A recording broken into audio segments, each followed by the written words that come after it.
बिस्मिल्लाहिर्रहमानिर्रहीम। अस्सलाम वालेकुम नाज़रीन, मैं हूं सैयद अनवारुल हसन और आप देख रहे हैं प्रोग्राम सच के साथ बराह रास्त पीटीवी न्यूज़ इस्लामाबाद स्टूडियो से। नाज़रीन, आज़ाद कश्मीर इंतखाबात के नताइज सामने आ गए हैं। पाकिस्तान तहरीक इंसाफ ने मैदान मार लिया है और अब तक के नताइज के मुताबिक 45 नशिस्तों पर वोट डाले गए, 44 के नताइज सामने आए हैं। इनमें से पाकिस्तान तहरीक इंसाफ ने 25 नशिस्तें हासिल की हैं और बासानी हुकूमत बनाने की पोजीशन में आ गई है आज़ाद कश्मीर में, जबकि पाकिस्तान पीपल्स पार्टी ने 11 नशिस्तें हासिल की हैं। पाकिस्तान मुस्लिम लीग नवाज ने 6 नशिस्तें हासिल की हैं।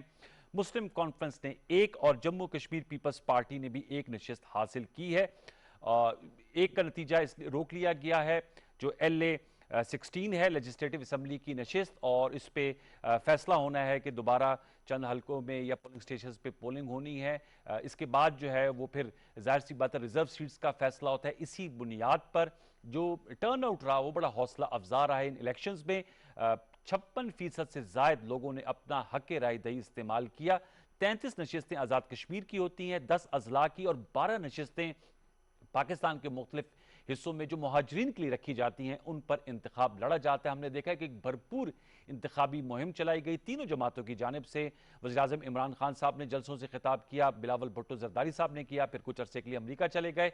मरियम नवाज साहबा ने जलसों से खिताब किया। प्राइम मिनिस्टर इमरान खान साहब ने आज़ाद कश्मीर की आवाम का इनकी जमात पर एतमाद करने पर शुक्रिया अदा किया और उन्होंने कहा कि आज़ाद कश्मीर का मुकदमा वो लड़ते रहेंगे आलमी फोरम्स पे। अपोजिशन की जहाँ तक बात है, मुस्लिम लीग नवाज ने मुबैना धांधली का इल्ज़ाम लगाया है। पीपल्स पार्टी ने भी कहा है कि एक मुनज़्ज़म धांधली हुई है मुबैना तौर पर, लेकिन साथ में बिलावल भुट्टो जरदारी साहब ट्विटर पर जो 11 उनके MLAs मुंतखब हुए हैं उनके नामों के साथ हमें इस तरह खुश दिखाई दिए गए कि उन्होंने कहा कि आप पीपल्स पार्टी अपोजिशन के तौर पे आइए। ज़ाहिर बात है पीपल्स पार्टी ने अपनी नशिस्तों में इजाफा किया। PMLN के लिए सोल सर्चिंग है, 31 नशिस्तें हासिल की थी पिछले आज़ाद कश्मीर के इलेक्शन पे और 6 पर आए, जबकि मरियम नवाज साहबा ने जलसे भी किए और जलसों का साइज भी अच्छा था।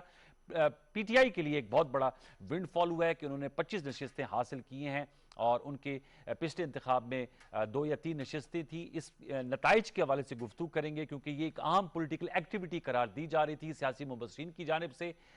इन इलेक्शंस के नताइज, इनके मुमकिन असरात और इसके मुल्की सियासत पे जो असरात मुरतब हुए और ये जो नताइज सामने आए हैं, तो ये जो नताइज सामने ये किस चीज़ की खमाजी करते हैं, इस हवाले से गुफ्तगू करने के लिए हमें ज्वाइन कर रहे हैं सरदार तनवीर इलियास साहब टेलीफोन लाइन पर, जो खुद MLA नौ मुंतखब हुए हैं वस्ती बाग से। उनको मुबारकबाद भी पेश करते हैं। वो हमारे साथ मौजूद हैं टेलीफोन लाइन पर। PTI से आपका ताल्लुक है। मजहर अब्बास साहब सीनियर सहाफ़ी एनालिस्ट हैं, उन्होंने पाकिस्तान के मुतअद्दिद और आज़ाद कश्मीर के मुतअद्दिद लातादाद इलेक्शंस देखे हैं। उनसे जानेंगे कि उनका एनालिसिस क्या है, जो इलेक्शन कैंपेन थी और जो नताइज आए हैं वो उसकी गमाजी कर रहे हैं। और ये जो एक बात कही जाती है कि जो इस्लामाबाद में हुकूमत होती है वही गिलगित बल्तिस्तान और आज़ाद कश्मीर में होती है, तो क्या ये उसी रूटीन का रिजल्ट है? इस हवाले से गुफ्तगू करने के लिए दोनों मौजूद मेहमानों का फॉर्मल वेलकम। मजहर भाई, आपकी इजाजत से सरदार तनवीर इलियास साहब से गुफ्तगू आगाज करेंगे। बाग में मौजूद हैं सरदार साहब, अस्सलाम वालेकुम।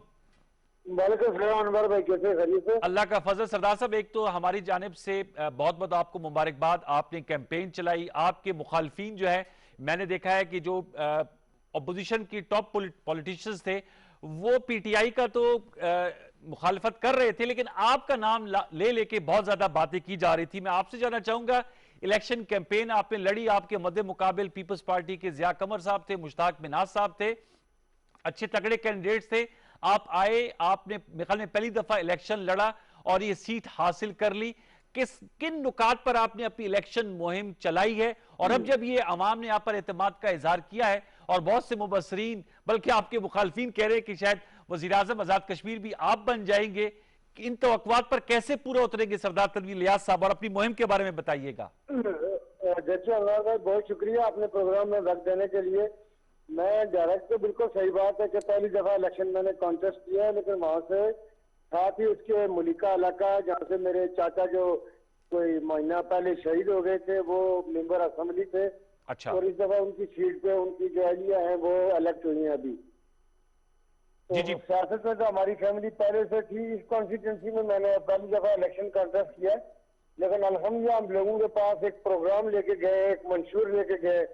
बेरोजगारी आजाद कश्मीर में आसमान को छू रही है, इंडस्ट्री ना होने के बराबर है, टूरिज्म का बहुत पोटेंशियल होने के बावजूद कभी कोई उस पर काम नहीं हो सका। वाटर स्पोर्ट्स और सी फूड का आजाद कश्मीर में रिवर्स और आबशारें बहुत पोटेंशियल मौजूद है, उस पर काम नहीं हुआ।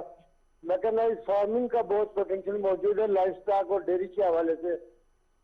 अच्छा। ऑर्गेनिक फ्रूट और वेजिटेबल का बड़ा काम हो सकता है। तो हमने लोगों के सामने प्रोग्राम रखा और मैं ओवरऑल आजाद कश्मीर में जो हमारे कैंपेन को हेड कर रहे थे हमारे मिनिस्टर हैं कश्मीर अफेयर के अली अमीन गंडापुर साहब, मैं उनका सेकंड इन कमांड था और पूरी तमाम कॉन्स्टिट्यूंसीज में हम गए तो लोगों ने बहुत पजीराई दी आज पाकिस्तान तहरीक इंसाफ को, और लोगों की बड़ी तवक्कुआत है पाकिस्तान तहरीक इंसाफ के साथ।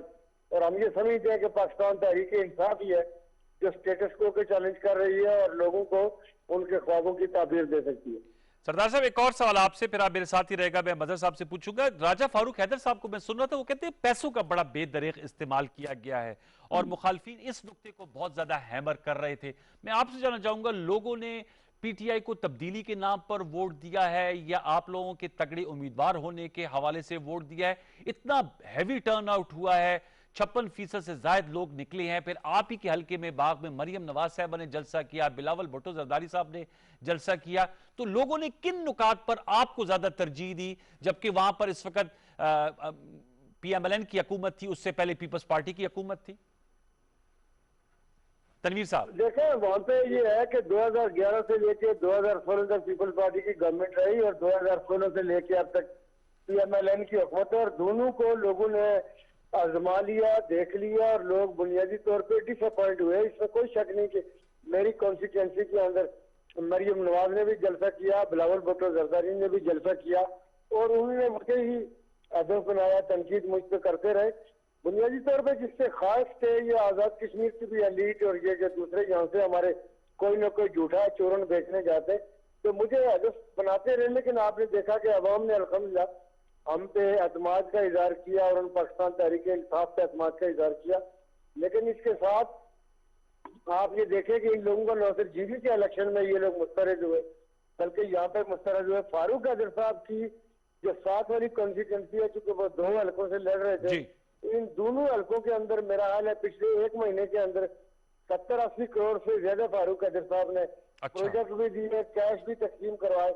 लेकिन अनफॉर्चुनेटली एक आध सीट वो भी डिस्प्यूटेड किस्म के उनके हिस्से में आई, लेकिन लोगों ने उन पर एतमाद का इजहार नहीं किया, बल्कि मैं ये समझता कि वो मुस्तरद हुए। उसके पीछे यही था कि उनकी परफॉर्मेंस जिसको लोगों ने कबूल नहीं किया और वो एक्चुअल परफॉर्म कर नहीं पाए अपने गुज़श्ता 5 सालों में। ठीक, सरदार साहब मेरे साथ रहेगा। मजहर अब्बास साहब, मजहर भाई बताइएगा क्या एनालिसिस आपका? आजाद कश्मीर के इलेक्शन अब उनके गैर हतमी नताइज तो सामने आ गए हैं, पाकिस्तान तहरीक इंसाफ को सादा अक्सरियत हासिल हो गई है, 25 नशिस्तें जीती हैं। आपका क्या एनालिसिस है? जलसे हुए, इंतखाबी मुहिम चली, प्रिडिक्शंस भी आई, गैलप सर्वे भी आया, उसमें तो आउटराइट एज हासिल था पीटीआई को, लेकिन पीएमएलएन जो है वो रिजल्ट्स नहीं मान रही। पीपल्स पार्टी खुश भी हैं, साथ में ये भी कह रहे हैं कि हमें जो है वो मुनज़्ज़म धांधली से मुबैना तौर पे हरवाया गया। आपका क्या एनालिसिस है मजहर अब्बास साहब? शुक्रिया अनवर। देखिए, मुझे तो कोई बाय एंड लार्ज मेरा ख्याल है एको बहुत आ रही है अनवर, मुझे अपनी आवाज वापस आ रही है। जी सर, अच्छा आप बात कीजिएगा, हम उसको मैनेज करते हैं सर, प्लीज। जी देखिए, मुझे बाय एंड लार्ज कोई बड़ी धांधली नहीं नजर आती इस इलेक्शन में। होती है बद इंतजामी बहुत रही है। इलेक्शन कमीशन पूरी तरीके से अरेंजमेंट्स में बहुत ज़्यादा कामयाब नहीं रहा। जिस तरह की ज़बान इस्तेमाल हुई हर तरफ से, उस पर इलेक्शन कमीशन ने कोई मौसर कार्रवाई नहीं की। ये तो अपनी जगह बात मुसल्लम है, लेकिन इलेक्शन में कोई बड़ी धांधली कम से कम मुझे नहीं नज़र आती। अगर किसी के पास एविडेंसेस हैं तो उन्हें ज़रूर चाहिए कि उसको एक्साइज करें, जाएं, चैलेंज करें, इलेक्शन ट्राइब्यूनल में करें, ऊपर के लेवल पे ले जाएं, क्योंकि इसी से इलेक्शन बेहतर होगा। देखिए, एक तो आपने शुरू में बात की, ये बात काफी हद तक दुरुस्त है कि फेडरल गवर्नमेंट जिसकी होती है उसको एक एडिशनल एडवांटेज हासिल होता है, आजाद कश्मीर के इलेक्शन में भी, गिलगित बल्तिस्तान के इलेक्शन में भी। और ये ट्रेंड तो नहीं तब्दील हुआ, ये ट्रेंड तो वही लग रहा है। लेकिन इसमें इलेक्शन में पीटीआई ने ज्यादा नशिस्तें हासिल की, 25 पिछली मरतबा के मुकाबले में। पीएमएलएन जिसकी 31 के करीब या 33 के करीब नशिस्तें थी, वो फॉल करके तीसरे नंबर पर आई है। पीपल्स पार्टी ने इंप्रूव किया है। पीपल्स पार्टी ने 11 नशिस्तें हासिल की हैं, 1-2 नशिस्तों पे अभी भी वो चैलेंज कर रहे हैं। तो अगर एक आध और मिल जाती है उनको तो बड़ा इंपॉर्टेंट है। देखिए, आज़ाद कश्मीर के जो इलेक्शंस में जो सीटें हैं, उसमें अगर हम देखें तो उसमें तकरीबन आज़ाद कश्मीर के अंदर इलेक्शन में कोई 16 के करीब पीटीआई ने जीती है जी। और मोरलेस ऑपोजिशन ने भी इतनी नशिस्तें जीती हैं। लेकिन मुहाजिरीन की जो नशिस्तें हैं 12, उनमें पीटीआई ने आउटराइटली कोई 9 के करीब जीती है इलेक्शन। तो ये पीटीआई को एक एज हासिल हुआ, जो उन्होंने पाकिस्तान के दीगर शहरों से जो नशिस्तें हासिल की वो जो है वो वास्ट मेजॉरिटी में हासिल की। इसकी वजूहात क्या हैं? एक तो ये कि पीएमएलएन इतना ज्यादा नीचे क्यों आ गई। देखिए, मरियम नवाज साहिबा या नवाज शरीफ साहब का या पीएमएलएन का जो बयानिया पाकिस्तान की सियासत में है, पाकिस्तान की सियासत में इस चीज के बहुत से शवाहिद भी मिलते हैं, बहुत ज्यादा इस पर तनकीद भी होती है कि यहाँ जो है वो आउटसाइड इन्वॉल्वमेंट बहुत होती है, एस्टैब्लिशमेंट के हवाले से 2 सवाल होते हैं। लेकिन वही बयानिया अगर आप आज़ाद कश्मीर के इलेक्शन में लेके जाएंगे तो वहां वो उस तरीके से नहीं सेल होगा, इसलिए कि आज़ाद कश्मीर की सियासी डायनेमिक्स बिल्कुल मुख्तलिफ होती हैं। जो पीएमएलएन की बड़ी गलती थी वो यही थी। अगर पीएमएलएन ने अपने 5 साल दौर में काम किए थे तो उन्हें उन 5 साल दौर के कामों को हाईलाइट करना चाहिए था, उसकी बुनियाद पे दोबारा वोट मांगना चाहिए था। मुझे लगता है यही है कि पीएमएलएन जो है और खासतौर पर नवाज शरीफ का बयानिया जो है, उसने आज़ाद कश्मीर में जो है वो उसको वो पजीराई नहीं मिली। लोग आते हैं, जलसों में आते हैं, जलसे जुलूस कभी भी मजरमा साहब यही आपसे सवाल कर रहा था, आपने कहा पजीराई नहीं मिली, तो ये जो जलसे होते हैं ये क्या लिटमस टेस्ट होते हैं कि अगर जलसे में बहुत कसीर तादाद में लोग आए तो वही आपको वोट डालने जाएंगे?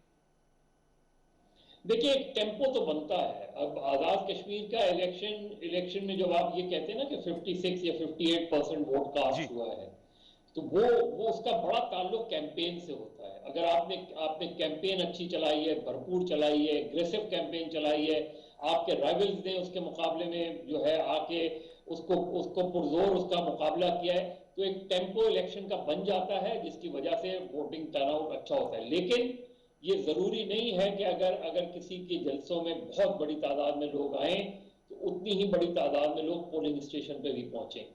ये यहाँ फिर ऑर्गेनाइजेशन काम आती है, यहाँ फिर तंजीम काम आती है कि तंजीम उनको वहां तक बैलेट बॉक्स तक ले जाती है या नहीं ले जाती। अगर आप ये एक्सपेक्ट करते हैं कि लोग खुद जाके वोट कास्ट कराएंगे तो ऐसा मुमकिन नहीं होता, कम होता है बहुत से अगर सियासी जमातों में ये भी ट्रेंड है। तो मेरा ख्याल है सिर्फ जलसे जुलूस बैरोमीटर नहीं होते। बैरोमीटर जलसे जुलूस के साथ अपनी organization, selection of the candidates बहुत इंपॉर्टेंट होता है। फिर ये कि आप प्रोग्राम क्या दे रहे हैं, आप कौन सा बयानिया जो है वो लोगों को कर रहे हैं जिससे जो लोगों के दिल से करीब तक हो। ये जो चीजें हैं इसमें मुझे मुस्लिम लीग नून जो है वो लैक नजर आई। जहां तक पीपल्स पार्टी का ताल्लुक है, पीपल्स पार्टी की सिलेक्शन ऑफ कैंडिडेट्स अच्छी थी। अच्छा। उनके बहुत से कैंडिडेट ऐसे थे जिसके बारे में पहले दिन से लोग कह रहे थे कि ऑटोमेटिकली जीत जाएंगे, लेकिन इस वजह से उनको एडवांटेज ये रहा। फिर पीपल्स पार्टी ने सबसे पहले कैंपेन लॉन्च की, सबसे पहले अपने कैंडिडेट्स का ऐलान किया, सबसे पहले बिलावल भुट्टो उधर गए और उन्होंने 3, 4, 5 जैसे जो करने थे वो उस वक्त तक बाकी पार्टीज ने एंट्री नहीं दी थी। तो मेरा ख्याल है पीटीआई को जो ओवरऑल एज हासिल है वो यही हासिल है कि एक तो फेडरल गवर्नमेंट उनके पास है, दूसरा पीटीआई ने भी इलेक्टेबल्स पे ज्यादा डिपेंड नहीं किया, कम इलेक्टेबल्स लेकर गए। अच्छा, तनवीर इलियास साहब है, तनवीर इलियास साहब फर्स्ट टाइम इलेक्शन लड़ रहे हैं और इनके बारे में ये इत्तलात हैं कि इनको कंसिडर किया जाएगा। हो सकता है इमरान खान साहब कोई सरप्राइज भी दे दें, इसमें कोई शक नहीं है। बैरिस्टर सुल्तान महमूद भी रेस में है, तो वो तो कंपटीशन होता है विद इन द पार्टी। अब पार्टी आखिरी फैसला क्या करती है ये डिपेंड करता है, लेकिन इनको अगर प्राइम मिनिस्टर बनते हैं या कोई भी बनता है, इनको एक तगड़ी ऑपोजिशन जरूर मिलेगी, एक लंगड़ी लूली ऑपोजिशन इन्हें नहीं मिलेगी। अच्छा, ये अच्छी खासी ऑपोजिशन, तगड़ी ऑपोजिशन मिलेगी। सरदार तनवीर साहब ये बताएगा, जो मजहर अब्बास साहब भी कह रहे हैं, ये काफी ज्यादा बाज़गश्त सुनाई दे रही है कि आपको जो है आपको मुंतखब कर लिया जाएगा प्राइम मिनिस्टरशिप के लिए। आपसे मैं जानना चाहूंगा, अगर आपको ये जिम्मेदारी दी जाती है, are you prepared for it? और जो अपोजिशन की, जैसे मजहर अब्बास साहब ने कहा है कि 11 नशिस्तें हासिल की है पीपल्स पार्टी ने, 6 पीएमएलएन ने, तो तगड़ी अपोजिशन होगी। और वो काम हमने किए जो अपनी 70-72 साल हमारी जो तारीख थी उसमें नहीं हो सके, स्पेशली ट्रेड के हवाले से, एक्सपोर्ट के हवाले से और इन्वेस्टमेंट्स के हवाले से। हालांकि कोरोना के दौरान दुनिया सारी की माशियत अफेक्ट हुई, तो उसके बावजूद आपने देखा कि पंजाब में टेक्सटाइल इंडस्ट्री को हमने रिवाइव किया जी। और शॉर्टेज हो गई लेबर की। अभी हम पंजाब में हमने जो एक एडिडास के लिए प्लांट लगवाया चाइनीज के साथ जेवी में, तो इस साल की भी हम कोरोना के बावजूद हमारी $50 मिलियन की एक्सपोर्ट है और जो अगले 3 साल में हमारा टारगेट यह कि ये $500 से $600 मिलियन की फिर एडिडास। ये आप बता रहे चूंकि आप पंजाब की बोर्ड ऑफ इन्वेस्टमेंट के सरबराह भी हैं। कि AJK में मेरा टारगेट और मैंडेट था चेयरमैन और प्राइम मिनिस्टर पाकिस्तान की तरफ से कि पाकिस्तान तहरीक इंसाफ को मजबूत किया जाए, स्ट्रेंथन किया जाए। और मैंने बड़े नाउन इलेक्टेबल कई फार्मर मिनिस्टर, 2 साबिक स्पीकर और कई जो सिटिंग MLA थे उनको पाकिस्तान तहरीक इंसाफ का हिस्सा बनवाया और अल्हम्दुलिल्लाह हमारी पार्टी ने टेक ऑफ किया, मजबूत हो गई और आपने इलेक्शन में उसका नताइज भी देखे। बाकी जहाँ तक प्राइम मिनिस्टरशिप का तल्लुक है, ये चेयरमैन तहरीक इंसाफ का प्रोगेटिव है, जो वो फैसला करेंगे, हम उनके वर्कर हैं, तो जो उन्होंने फैसला किया हमें कबूल होगा, कोई हमें वो जिम्मेदारी देंगे तो इंशाल्लाह हम अदा करेंगे। अच्छा, ये भी नुक्ता मजहर अब्बास साहब ने उठाया था कि आपको एक तगड़ी अपोजिशन का भी सामना करना पड़ेगा। आज़ाद कश्मीर कानून साज असम्बली में पीपल्स पार्टी और नून लीग, ज़ाहिर बात इलेक्शन तो अलग-अलग लड़ा, लेकिन वो इकट्ठे एक सफ़े पर होंगे जब अपोजिशन होगी। साथ में इस हवाले से अपोजिशन के साथ किस किस्म के वर्किंग रिलेशनशिप रवा रखी जाएंगे? वैसे आज़ाद कश्मीर की एक अच्छी ट्रेडिशन है, वहाँ मैंने देखा है कि अपोजिशन और ट्रेजरी बेंचेस के दरमियान एक अच्छा इश्तराकी अमल होता है। सरदार साहब जी बिल्कुल ठीक है, अपोजिशन का हक होता है, जो जायज क्रिटिसिज्म है, तनकीद है, किसी भी हाउस को चलाने के लिए एक हेल्दी अपोजिशन का होना जरूरी है। लेकिन मैं ये समझता हूँ कि ये वो अपोजिशन चूंकि माजी में आपने देखा कि ये हुकूमतों के अंदर रहे, इन्होंने क्या परफॉर्म किया, हम जो कम्प्रीहेंसिव प्लान रख रहे हैं, हमें किसी अपोजिशन छोटी हो बड़ी हो वो अपना रोल अदा करेंगे, लेकिन हम जो प्लान रख रहे हैं मैं ये समझता हूँ कि आजाद कश्मीर में अनएम्प्लॉयमेंट चूंकि बहुत ज्यादा है, वहाँ पे गवर्नमेंट सेक्टर से हटके कोई काम नहीं होता। और आपको मैं गुजारिश करूँ कि 112 अरब हम सैलरीज में, गाड़ियों की मेंटेनेंस में, बिल्डिंग के किराए में हम खर्च करते हैं। 28 अरब का सिर्फ तरक्याती बजट है और 112 अरब का गैर तरक्याती बजट है। तो वहाँ पे लोगों की जो जिंदगी है वो अजीरन बनी हुई है, तो उसमें हमें उससे कोई फर्क नहीं पड़ता, लोगों के लिए काम होना चाहिए। तो अपोजिशन जायज तरीकों से जो जमहूरी और सियासी रवायात है वो उसको चलाने के लिए जो उनका रोल है वो अदा करें। तो मेरा ये ख्याल है कि पाकिस्तान तहरीक इंसाफ उसको वेलकम करेगी, ऐसी कोई बात नहीं है। अच्छा हेल्दी हाउस तभी होगा कि जब एक जानदार किस्म की अपोजिशन मौजूद है। हाँ, मजहर अब्बास साहब मैं आपसे जानना चाहूंगा सर, मरियम नवाज साहबा was the chief campaigner for PMLN, उन्होंने गिलगित बल्तिस्तान में भी चलाई। शहबाज शरीफ साहब नहीं गए आज़ाद कश्मीर और उन्होंने कैंपेन में हिस्सा नहीं लिया। हमजा शहबाज भी नहीं गए। उनकी लीडरशिप क्रेडेंशियल्स पे इंपैक्ट आएगा इसका नेगेटिवली कि GB में भी उन्होंने चलाई, आज़ाद कश्मीर में तो काफ़ी ज़्यादा 12-13 दिन उन्होंने इलेक्शन कैंपेन चलाई और जलसे भी किए, एक बयानिया भी दिया। आपका क्या एनालिसिस है?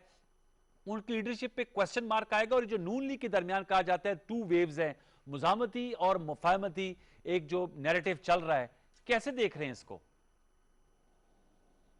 जी आएगा, सवाल तो आएगा, बिल्कुल आएगा। मेरा ख्याल है शहबाज शरीफ साहब कभी भी अच्छे कैंपेनर नहीं रहे। शहबाज शरीफ साहब जो है वो नेगोशिएटर अच्छे हैं, बैठ के गुफ्तगू उनसे कर लें, आप एडमिनिस्ट्रेटर अच्छे हैं, लेकिन कभी भी पॉलिटिकल कैंपेनर वो नहीं, स्ट्रॉन्ग कैंपेनर नहीं रहे। वो मरियम नवाज साहबा ने ली है, लेकिन मरियम नवाज साहबा को या नवाज शरीफ साहब को या PMLN को जब आप गिलगित गए तो वहां भी और यहाँ भी आज़ाद कश्मीर में इस इलेक्शन की वो हाइप नहीं बननी चाहिए थी जो इलेक्शन की, इसलिए कि इसमें बहुत एडिशनल और एक्स्ट्रा एडवांटेज हासिल होता है जो लोग विफाक में हुकूमत में होते हैं। आप माजी में देख लें, माजी में मुस्लिम लीग नून जीतती रही, पीपल्स पार्टी जीतती रही जब वो इस्लामाबाद में बरसर इख्तिदार रहे। तो ये तो एक रवायत चली आ रही है और उसके बहुत से रीजंस हैं।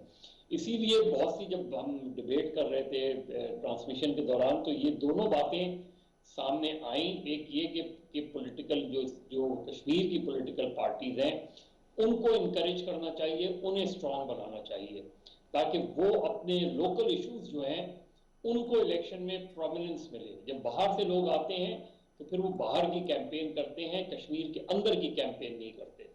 दूसरी बात ये कि ये भी अंडर डिस्कशन होना चाहिए, इसके लिए हो सकता है आज़ाद कश्मीर का आइन आपको जो है अमेंड करना पड़े। पाकिस्तान और आज़ाद कश्मीर और गिलगित बल्तिस्तान के इलेक्शन एक साथ होने चाहिए। और जिस तरह माजी में पहले नेशनल असेंबली और प्रोविंशियल असेंबली के इलेक्शन अलग अलग होते थे, तो उसमें चांसेस थे कि जो नेशनल असेंबली का इलेक्शन जीतता था जी उसको एक एक्स्ट्रा एडवांटेज हासिल हो जाती थी प्रोविंशियल असेंबली में। लोग कहते थे विभाग में हुकूमत बन गई तो सूबे में उनको, इसलिए उन्होंने एक ही दिन दोनों इलेक्शन कराने को बेहतर समझा और ये बहुत अच्छा फैसला था। यही फैसला सोचना चाहिए पॉलिटिकल पार्टीज को, इन चीजों पर गौर करना चाहिए। आज पीटीआई की गवर्नमेंट बनेगी, कल जरूरी नहीं है कि पीटीआई की गवर्नमेंट हो।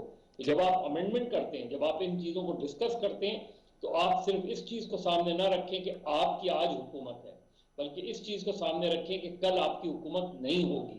तो ऐसे कवानीन बनाएं जो कल आपको फायदा दें। हो सकता है वक्ती तौर पे आज आपको नुकसान हो, लेकिन कल वो आपके लिए फायदेमंद होंगे। मेरा ख्याल है ये जो दो सीरियस इश्यूज हैं, इनको डिस्कस या डिबेट जरूर करना चाहिए आजाद कश्मीर के इलेक्शन में।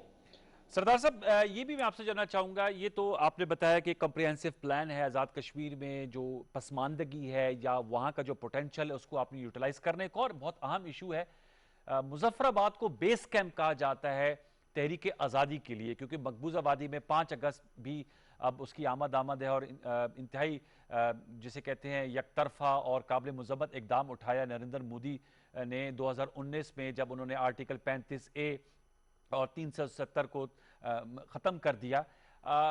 बेस कैंप के तौर पे ज़ाहिर बात है जो भी आज़ाद कश्मीर में हुकूमत होती है वो इखलाकी तौर पे, सियासी तौर पे, सफाती तौर पे मुकदमा लड़ती है कश्मीरियों के लिए।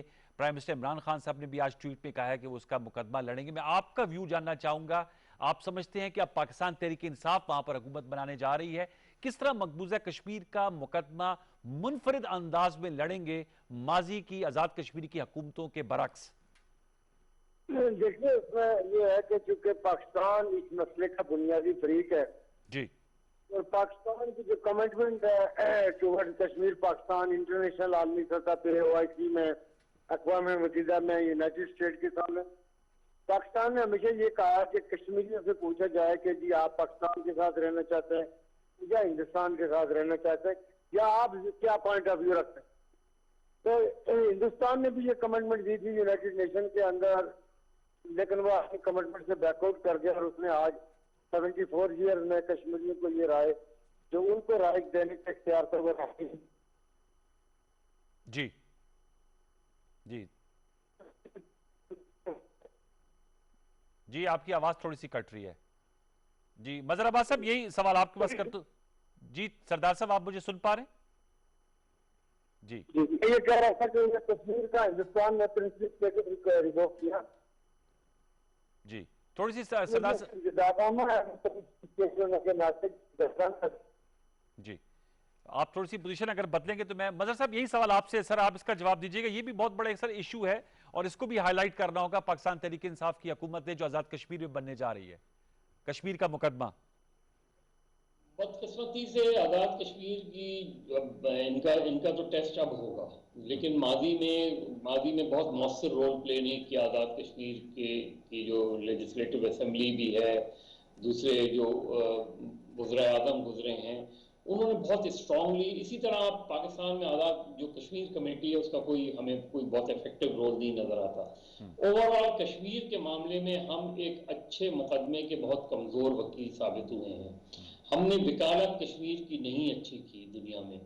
हमने सिर्फ देखिए, सिर्फ नारेबाजी तकारीर से नहीं कश्मीर मोल्ड होता। किसी नारेबाजी या तकरीर से आप दुनिया को अपना हमनवा नहीं बना सकते।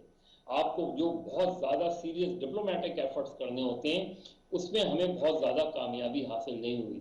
लोग यहाँ से कश्मीर के दौरों पे, दुनिया के दौरे पे तो बहुत जाते हैं कश्मीर कॉज के लिए, लेकिन उनसे अगर आप पूछें कि आपका इनपुट क्या रहा, कितने ममालिक को आपने हमनवा बनाया, तो हमें बहुत ही मायूस कुन जो है वो नताइज सामने नजर आते हैं। तो मेरा ख्याल है ये टेस्ट होगा, जो भी चीफ प्राइम मिनिस्टर बने या आज़ाद कश्मीर में पीटीआई की गवर्नमेंट हो, तो पीटीआई की गवर्नमेंट को देखना ये है कि जलसे जुलूस और तकारीर से आगे वो क्या करते हैं, अमली तौर पर वो क्या करते हैं। अमली तौर पर दुनिया में वो आज अगर 3 मुल्क जो है वो 3 या 4 मुल्क आपके हमनवा हैं, तो क्या आप इसको डबल करेंगे? क्या आज से 2 साल 3 साल बाद कोई 6 ममालिक ऐसे होंगे, कोई 8-10 ममालिक ऐसे होंगे जो आज़ाद कश्मीर में पाकिस्तान की पॉलिसी के साथ खड़े हों? ठीक, मैं सरदार साहब आप दोबारा हमारे साथ है सर, इस पे कमेंट कीजिएगा, फिर हमने इस सेक्शन को क्लोज करना है। सुन पाए थे, मेरा सिग्नल ड्रॉप हो रहे थे।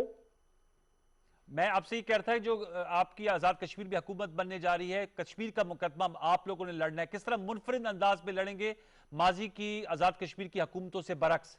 जी बिल्कुल, मैं ये गुजारिश कर रहा था कि आजाद कश्मीर की हुकूमत अपनी वजारत खारजा के साथ मिलकर और दूसरे इदारों के साथ मिलकर कश्मीर के इश्यू को वो बहुत बेहतर अंदाज में बाहर रिप्रेजेंट कर सकते हैं। OIC के लेवल पे यूरोपियन यूनियन और जितने भी ह्यूमन राइट्स एक्टिविस्ट हैं इनके साथ, देखिए आपको हिंदुस्तान को प्रेशराइज करना होगा कि आपकी अपनी कमिटमेंट थी कि कश्मीरियों को ये मौका दिया जाएगा कि वो अपनी जिंदगी का एक फैसला कर सके।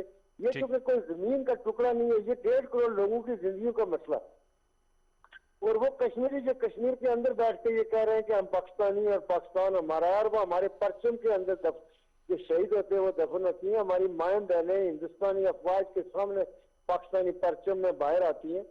तो इसलिए आजाद कश्मीर की गवर्नमेंट की बहुत बुनियादी जिम्मेदारी है बीइंग अ बेस कैंप, इस जदोजहद को आगे जिला बख्शने के लिए, इसको आगे ले जाने के लिए अपने इदारों और खुसूसी तौर पर वजारत खारजा के साथ मिलकर इसमें काम करें। और इसमें हमारे OIC के फोरम से भी बहुत काम किया जा सकता है। और जितने ह्यूमन राइट्स एक्टिविस्ट और यूनाइटेड नेशन के थ्रू आपको हिंदुस्तान को टेबल पे लाना होगा कि वो इस बात की तरफ जाए कश्मीर को, वो कश्मीरियों को ये मौका दे कि वो अपनी जिंदगी का फैसला कर सके। चलिए, बहुत बहुत शुक्रिया सरदार तनवीर इलियास साहब, आपने हमसे गुफ्तगू की। आप नौमुंतखब member legislative assembly Azad Kashmir हैं PTI की जानिब से। मज़हर अब्बास साहब, आपने हमें ज्वाइन किया, आपका बहुत शुक्रिया, एनालिसिस दिया आपने। व्यूअर्स, एक छोटा सा वक्फा लेंगे, वक्फे के बाद आएंगे। तो इस्लामाबाद में जो ईद उल अज़हा के मौके पर इंतहाई अनफॉर्चुनेट वाक़या हुआ, नूर मुकद्दम जिन्हें बेईमाना अंदाज में कत्ल किया गया, उनके सर को तन से जुदा कर दिया गया। अब वो जो मुलजिम है वो पुलिस की कस्टडी में है। आज 2 रोज़ा जिस्मानी रिमांड भी दिया गया, इनके वालिदैन भी पुलिस की कस्टडी में। इस हवाले से ज़रा गुफ्तगू कर रहे होंगे कि किस तरह इस तरह के वाक़यात को रोका जा सकता है, और ये जो केस हुआ इसको कैसे एक मिसाल बनाकर मंतकी अंजाम तक पहुंचाया जाए, ताकि किसी और को ऐसी घिनौनी हरकत करने की दोबारा हिम्मत पैदा ना हो। एक छोटा सा वक्त, दोबारा लौट के आते हैं, इस पर हम बात करेंगे। हमारे साथ रहिए।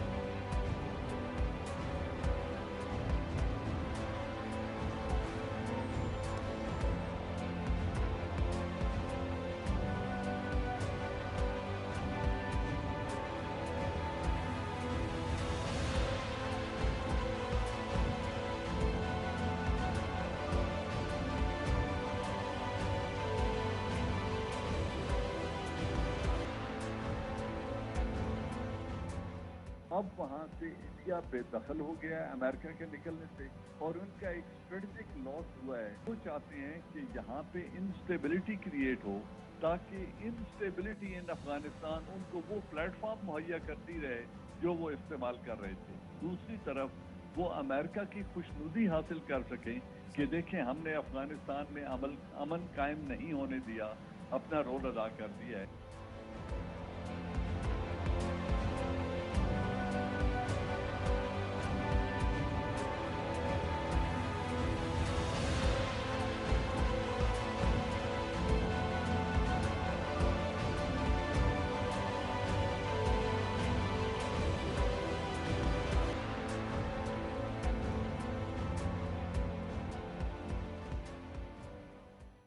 पाकिस्तान की तारीख के सबसे बड़े रियलिटी शो में आप सबको खुशामदीद कहता हूं।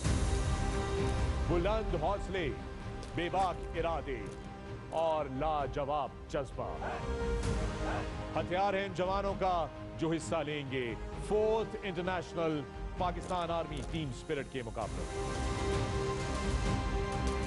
टीम लीडर तगड़ा है तो वो टीम फर्क डालेगी, जुदा नजर आएगी पूरे कंपटीशन में। Military profession is not just a profession, it is a passion. So every minute in 60 hours to glory matters. It starts from here and the journey onwards is about the best of the best.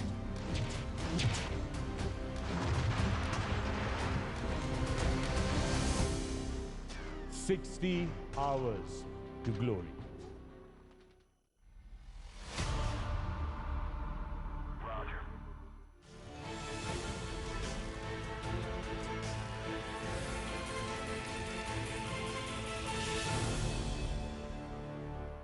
Welcome back viewers. मैं वक्फे पर जाने से कबल आपसे बात कर रहा था नूर मुकद्दम, जिनका बहुत ही अफसोसनाक और सफकाना अंदाज में इनका कत्ल किया गया और इस्लामाबाद में जो भी मौजूद था उस जो तमाम इस वाक़े की तफसीलात जानी तो रोंगटे खड़े हो गए और इंतहाई अफसोसनाक ये तस्वीर भी हैं नूर मुकद्दम की जो अब इस दुनिया में नहीं है, और इनके वालिद जो पाकिस्तान के साबिक सफ़ीर रह चुके हैं शौकत मुकद्दम साहब, उनके साथ भी उनकी फैमिली के साथ इनकी मदर के साथ इजहार यकजहती। और इसके लिए हमने देखा, ये आप मुश्तबे मुलजिम की तस्वीर देख सकते हैं जो ज़ाहिर जाफ़र, और इनको अब गिरफ़्तार कर लिया गया है। ये वो शख्स हैं जिसने उनका सर तन से जुदा किया और इंतहाई सफ़काना अंदाज में उनका कत्ल किया। पुलिस की कस्टडी में है, अदालत ने 2 रोज़ा रिमांड में एक्सटेंशन की है और इनके वालिदैन को भी अरेस्ट किया गया है। इस्लामाबाद पुलिस की जानिब से आज वज़ीर दाखिला शेख रशीद साहब प्रेस कॉन्फ्रेंस कर रहे थे और उन्होंने वाज़े अंदाज में किया कि किसी किस्म की रियायत नहीं दी जाएगी, और ये चूँकि US सिटीज़न भी हैं और ये अमेरिका जा रहे थे अगले ही रोज़, लिहाजा इनको उन्होंने बताया वज़ीर दाखिला साहब ने कि ब्लैक लिस्ट कर दिया गया है और कैबिनेट को सिफारिश की जाएगी वजारत दाखिला की जानिब से कि इनको ECL में इनका नाम डाला जाए और उनका इसमें इंसाफ को सामने रखा जाएगा। हमारी भी इस प्रोग्राम के प्लेटफॉर्म से यही गुजारिश और इल्तिजा है कि जल्द अज जल्द जो मुलजिम है उसको कैफरे किरदार तक पहुँचाया जाए। इस्लामाबाद की जो शहरी हैं उन्होंने ज़ाहिर यकजहती भी किया। कल शाम इस हवाले से एक तकरीब भी हुई थी F74 में और लोगों ने शमें जलाई। इस तरह के और भी बहुत से वाक़यात हो रहे हैं, आज भी वाक़यात हुए। इन तमाम वाक़यात को नहीं होना चाहिए पाकिस्तानी माशरे में और बैसित मुसलमान। ज़रा इस पर हम गुफ्तगू करेंगे और हमें ज्वाइन किया जस्ट रिटायर्ड शाह खवर साहब ने, जो वकील भी हैं नूर मुकद्दम और उनके पेरेंट्स की जानिब से। शाह खवर साहब, बहुत शुक्रिया कि आपने पाकिस्तान टेलीविजन और प्रोग्राम सच के साथ भी वक्त निकाला। मैं आपसे जानना चाहूँगा सर, कुछ PTV के व्यूअर्स को बताइएगा कि इस वक्त जो अदालती कार्रवाई है वो किस नहज पे, और 2 रोज़ा रिमांड मिला है मुश्तबे मुलजिम ज़ाहिर जाफर का। देखिए, अभी तक चूँकि इस वाक़या को हुए तकरीबन 5-6 दिन तो हो चुके हैं, और चूँकि पहले 2 मौके पे जो मुलजिम है उसका 2 दफ़ा रिमांड हो चुका है 5 दिन का, और आज मज़ीद 2 दिन का रिमांड जो है वो पुलिस को दिया है। और रिमांड का मकसद तो ये होता है कि वो उनकी जो तफ्तीश है पुलिस ने करनी है, उसके लिए उनकी कस्टडी की ज़रूरत है। तो इसलिए आज भी जो रिमांड लिया गया वो इसलिए कि उनसे उनका जो ज़ाती सेल फ़ोन है, मोबाइल फ़ोन, वो रिकवर किया जाए, क्योंकि उस सेल फ़ोन से जो है या उसका डाटा तो खैर वैसे भी निकल सकता है, लेकिन उसकी फॉरेंसिक जो है वो उसकी तहकीक होना ज़रूरी है। तो उम्मीद है कि इन 2 दिनों में शायद उसकी तफ्तीश मुकम्मल हो जाए और वो जुडिशल भी चला जाए। तो चूँकि अभी तफ्तीश का अमल जो है वो चल रहा है, उसके बाद जब तफ्तीश मुकम्मल हो जाएगी तो फिर इसका चालान जो है वो मुतल्लिका अदालत में पेश कर दिया जाएगा, फिर मुलजिम का ट्रायल शुरू हो जाएगा। तो अभी तक जो तफ्तीश हो रही है, मैं समझता हूँ कि वो पुलिस बड़ी मेहनत से और बड़ी पेशावराना अंदाज से इस तरह के मर्डर में जिस तरह की तफ्तीश होनी चाहिए वो हो रही है, और मुझे उम्मीद है कि ये एक अच्छा प्रोसिक्यूशन का केस बनेगा और ये जब अदालत में जाएगा तो मुलजिम को करार वाकई सज़ा जो है वो मिलेगी। जस्टिस साहब, ये मुझे बताइएगा, स्पीडी जस्टिस की बहुत ज़्यादा बात हो रही है, मैं आपसे जानना चाहूँगा, और एज ए जर्नलिस्ट मैं भी मुश्तबे इनको मुलजिम करार दे रहा हूँ, लेकिन आपका क्या एनालिसिस है, क्या तज्ज़िया है? आप वकील हैं माने जाने, तो मुलजिम भी मौजूद था उस कमरे में, जो मकतूला थी उनकी डेड बॉडी जस्त खाकी भी वहाँ पर मौजूद था, फिर जो कत्ल का आला है कहा जाता है कि छुरे से सर उनका तन से जुदा किया गया, इनके पास हथियार भी थे। उसके बाद फिर क्या प्रोसेस होता है? ये स्पीडी तौर पे तय हो जाता है या इस पे वक्त लगता है? देखिए, बात यह है कि आपको एक चीज़ जहन में रखनी चाहिए कि ये मुलजिम के अलावा जिस पे इल्ज़ाम है और कभी उस पर शुबा है कि उसी ने कत्ल किया, उसके अलावा किसी ने इस जुर्म को अपनी आंखों से नहीं देखा, इसका कोई चश्मदीद गवाह नहीं है। जब किसी इस तरह के जुर्म का चश्मदीद गवाह नहीं होता तो उसमें जो वाक़याती शहादत होती है और फोरेंसिक शहादत, उसकी बहुत ज़्यादा अहमियत होती है। जिस बात की आपने अभी गमाजी की कि जब पुलिस वहाँ पे पहुँची तो उन्होंने जो वाकयाती शहादत जो उनके सामने आई वो यही थी कि एक तो वो घर जो है वो मुलजिम का है और वो मुलजिम का अपना रिहायशी कमरा था जहाँ पे उसने ये कभी जुर्म किया। उधर जो खातून है, बच्ची है, उसकी डेड बॉडी भी वहीं पड़ी हुई थी, उसके जो खून भी जो है वो बिखरा हुआ था, और वहाँ पे जो आला कत्ल है वो भी वहाँ से बरामद हुआ और मुलजिम भी वहाँ पे मौजूद था। तो ये तमाम चीज़ें जो हैं ये एक बड़ी मजबूत वाकयाती शहादत कॉन्स्टिट्यूट करती हैं, जो कि उसको सज़ा के लिए एक बहुत बड़ा एक फैक्टर होगा। लेकिन उसके साथ साथ बाकी भी जो वाकयाती शहादतें हैं जिसमें CCTV कैमरा की जो फुटेजेस हैं उससे काफ़ी तफ्तीश में मदद मिली है, और उसको भी जब तफ्तीश का हिस्सा बनाया जाएगा तो वो जब चालान पेश किया जाएगा तो ये तमाम चीज़ें मैं समझता हूँ कि एक अच्छा प्रोसिक्यूशन का केस बनेगा। और अगर इसको प्रोसिक्यूशन जो है बग़ैर किसी ताख़ीर के जितने भी गवाह होंगे, चाहे वो मतलब ओरल एविडेंस हो या डॉक्यूमेंट्री एविडेंस या फोरेंसिक एविडेंस हो, तो वो अगर जल्द अज जल्द अदालत में पेश कर देंगे तो इसमें कोई इतनी ज़्यादा ताख़ीर नहीं हो सकती इस मुकदमे को मंतकी अंजाम तक पहुँचने। शाह खबर साहब, आपने उस CC फुटेज यकीनन देखी होगी। ये जो मीडिया में बात आ रही है कि उन्होंने, नूर ने छलांग भी लगाई बैल्कनी से और फिर सिक्योरिटी गार्ड जो है वो उन्हें उसने जाने नहीं दिया और दोबारा ज़ाहिर जाफ़र जो है वो वापस उन्हें घसीट के अपने कमरे में ले गए, और साथ में ये भी आया, वो CC फुटेज आपकी नज़र से गुजरी है? मेरी नज़र से गुजरी नहीं है, लेकिन मैंने जो तफ्तीशी टीम है उनसे ये मालूम किया है तो ये बिल्कुल ऐसी CCTV फुटेज है। अच्छा। जो कि कैमरे जो हैं वो उनके अपने घर में नस्ब थे और जिस एंगल से वो लगे हुए थे, जो वहाँ से बिल्कुल ये बात वाज़ेह है कि उसने अपनी जान बचाने के लिए, उसको अपने जंगल से छुड़ाने के लिए वहाँ से नीचे छलांग लगाई, और वो एक वहाँ पे एक रेलिंग टाइप थी उसके ऊपर गिर गई, और उसमें ये भी साफ जाहिर है कि वहाँ पे जो मुसल्ला गार्ड है वो इस तमाम कार्रवाई को देख रहा है लेकिन वो उसको रेस्क्यू नहीं कर रहा। फिर ये जो मुलजिम है वो फिर उसमें दिखाई दे रहा है कि वो उसने उसको फिर दोबारा पकड़ा, उसको घसीट के दोबारा जो है वो अपने कमरे में ले गया, जो बाद में जो है उसको बेईमाना तरीके से कत्ल कर दिया गया। तो ये तमाम शहादतें जो हैं ये बिल्कुल तफ्तीश के मिसल पे मौजूद हैं, और इनको जब कानून शहादत के जो तकाजे हैं उनको पूरा करते हुए जब अदालत में पेश किया जाएगा तो ये एक बड़ा ठोस और वाज़े शहादत है जो कि किसी को सज़ा दिलवाने के लिए मैं समझता हूँ काफ़ी है। ये बताएगा कि जो सिक्योरिटी गार्ड है उनको भी गिरफ्तार कर लिया गया है, तो वो भी इस पे आप मावन कत्ल में मावन जो है वो करार पाएंगे, और ज़ाहिर जाफ़र के पेरेंट्स को भी गिरफ्तार किया गया है। ये भी खबर मीडिया में आई कि उनको इन्फॉर्म कर दिया था सिक्योरिटी गार्ड ने कि इस तरह के आपके बेटे ने ये हरकत कर रहे हैं, या रकमाल बनाया हुआ है, या उनका जो बिहेवियर है वो अनएक्सेप्टेबल है। और क्योंकि ये भी बात आ रही थी कि अगर सिक्योरिटी गार्ड पेरेंट्स की साथ साथ पुलिस को भी बता देते तो नूर मुकद्दम का शायद कत्ल ही ना होता। जी,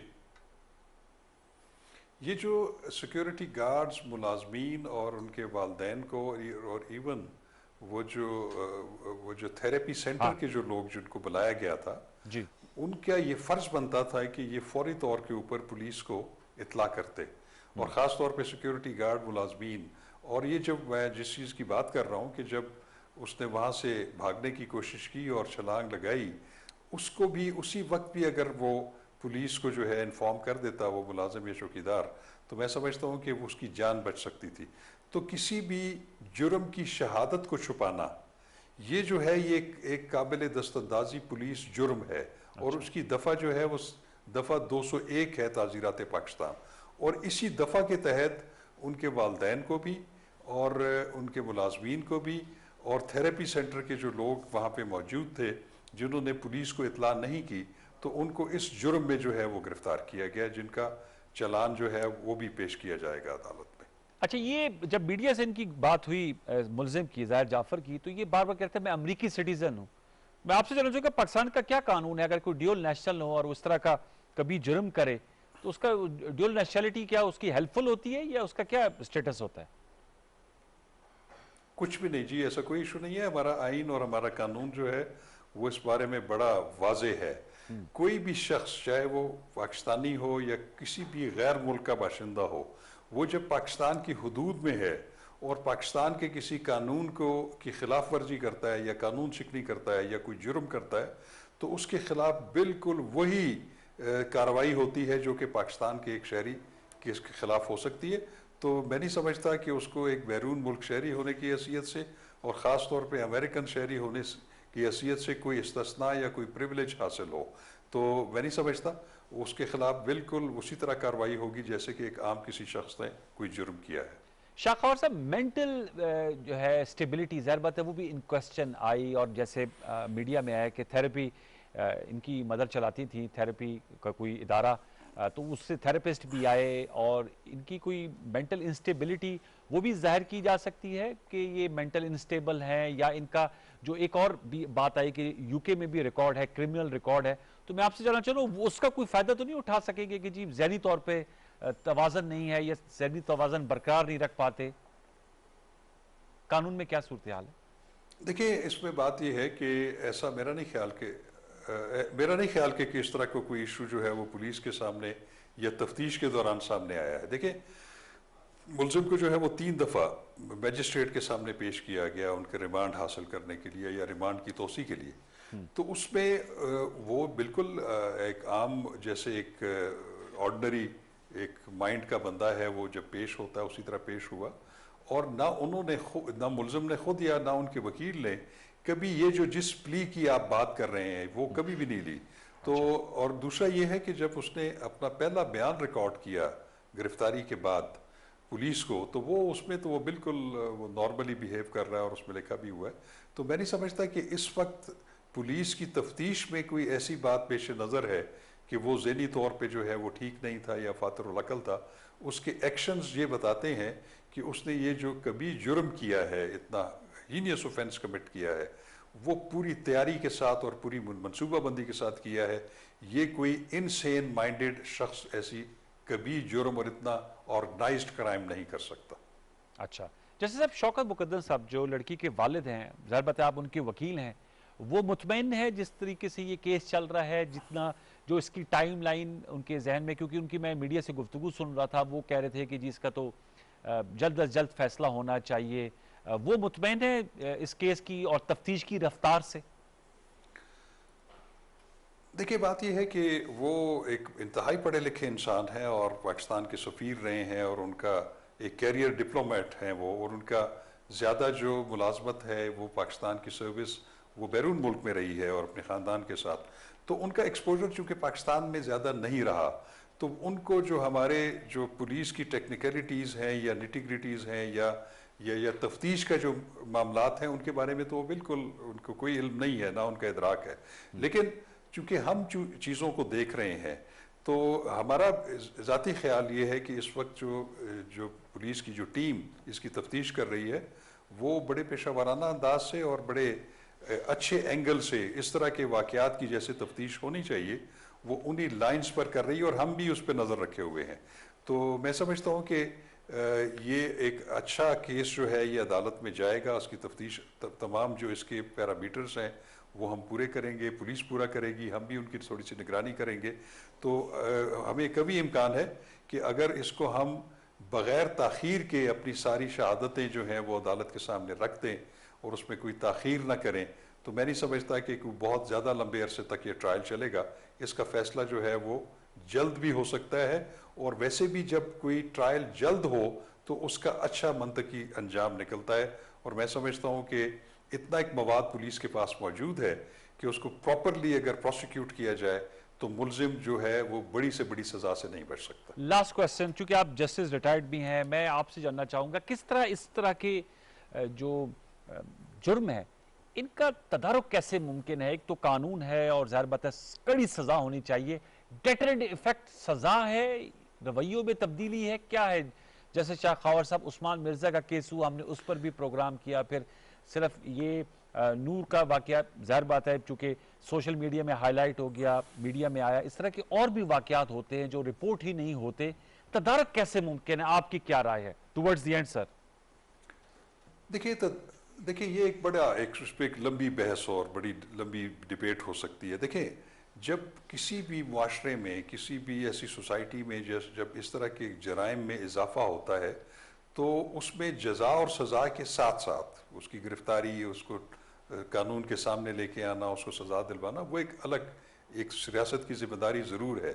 लेकिन उसकी वजूहात को तलाश करना, उसके बारे में रिसर्च करना कि एक क्राइम बार बार क्यों हो रहा है, लोगों का माइंडसेट ऐसा क्यों डेवलप हो रहा है, तो इसके लिए तो बड़ी एक लंबी एक्सरसाइज की और बड़ी लंबी रिसर्च की ज़रूरत है।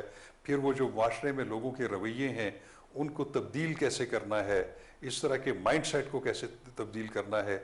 मुझे अफसोस से ये बात कहनी पड़ती है कि मैं सोशल मीडिया पे कई इस तरह की नेगेटिव चीज़ें देख रहा हूँ जो कि वो जो बच्ची है जो जिसको बेईमाना अंदाज में कत्ल किया गया है उसको कसूरवार ठहराया जा रहा है। तो मैं समझता हूँ कि वो जो माइंड सेट है उसको जो है वो एक लंबी एक्सरसाइज और एक लंबी रिसर्च के बाद ही चेंज किया जा सकता है। तो इसलिए मैं ये समझता हूँ कि रियासत की ये भी जिम्मेदारी है कि वो न सिर्फ मुलज़िमों को कानून के कटहरे में लेके आए, उनको सजाएं दिलवाए, उसकी जो रूट कॉजेज़ हैं एक क्राइम जो बार बार रिपीट हो रहा है उसके तदारक के लिए भी एक दूररस पॉलिसी जो है वो बनानी चाहिए। बहुत बहुत शुक्रिया जस्टिस डैड शाह खावर साहब। आप वकील हैं, नूर मुकद्दम और उनके वालिद की, ज़ाहिर बात है नूर मुकद्दम साहब तो उस दुनिया में नहीं रहे। आपका बहुत शुक्रिया, आपने हमसे गुफ्तगू की। हम भी इस हवाले से इस केस पे नज़र रखे हुए हैं कि इसका फैसला आए और कड़ी सज़ा मिले। जैसे जो कानून का एक होता है कि सज़ा होगी तो उसका डेटरेंट इफेक्ट होगा, साथ में रवैयों की तब्दीली पर भी हम किसी और नशिस्त में ज़रूर गुफ्तगू करेंगे। आज के लिए यही कुछ। प्रोग्राम सच के साथ में नशिस्त कैसे लगी, फेसबुक और ट्विटर पर अपनी राय से जरूर नवाजिएगा। इंशाल्लाह ज़िंदगी रहे, सेहत रही। आपसे मुलाकात होगी कल रात 10:05 पर। तब तक के लिए सैयद अनवारुल हसन और सच के साथ की प्रोडक्शन टीम को इजाज़त दीजिए। अपना बहुत सा ख्याल रखिए। अल्लाह ने के बाद।